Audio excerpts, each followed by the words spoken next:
My boss laughed when I said I'd quit. He didn't laugh when I bought his company.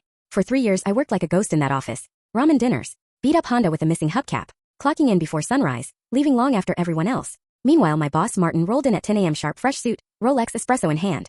His BMW parked in the reserved for executive spot he gave himself. He called me kid like it was my name. But I didn't mind, not at first. I was just trying to build a life. I did everything, marketing, analytics, even handled his personal emails when he was too busy. He'd pat me on the back, say, "You've got potential someday." But that someday never came. Every promotion, every raise went to someone louder, flashier, or better connected. One day I found out the new hire, his golfing buddy, was making 30% more than me. I confronted Martin about it. He just smirked. "Life's not fair, kid. You should learn that now." That night I sat in my Honda outside my apartment, engine idling, wondering if I should just quit. But quitting felt like letting him win. So instead I made a new plan.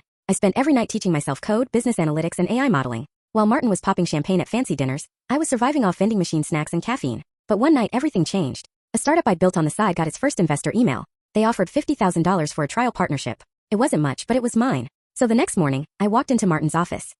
He was bragging to his assistant about his new down payment on a lake house.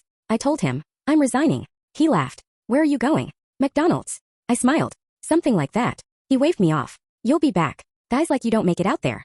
But I didn't come back. My little side project took off fast. Within a year we had major contracts, while Martin's company's stock quietly started slipping. Turns out their marketing software was outdated, mine was faster, cheaper, smarter. And by year 2, my startup was valued at 7 figures. Meanwhile, I saw Martin post online about tight budgets and downsizing. I couldn't help but grin. Then one morning I got an email from his company's board. Confidential opportunity for acquisition discussion. Guess who they wanted to sell to? Me. Apparently their revenue had tanked, and investors were pulling out. So I met them in Martin's old office. Same glass table, same fake plants, same espresso machine he'd bragged about. He didn't recognize the name of my holding firm until he walked in and saw me sitting there. He froze. "Wait, you're the buyer?" I leaned back. "Funny how life's not fair, huh?"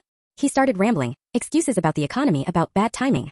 I slid the contract across the table. "Don't worry, Martin. I'll keep the staff. Just not you." The silence was delicious. He tried to laugh it off, but I could see the panic behind his smile. By the end of the month the papers were signed. His BMW was gone from the lot. His corner office? Mine. I didn't redecorate much, just framed the email he once sent me denying my raise. It hangs right behind my desk. Sometimes I catch new hires staring at it and I just tell them, that's what motivation looks like. Martin tried to start another company later, but the industry had moved on, and I made sure mine was the one leading it. Now I drive past his old house sometimes, the one with the fancy lake view. For sale sign still up. Guess the payments caught up with him. I pull up in my matte black Tesla, park for a second, and look at the reflection in the window. Not the ramen kid anymore. Just a man who learned that revenge doesn't need to be loud. Sometimes it's just signing your name where there's used to be.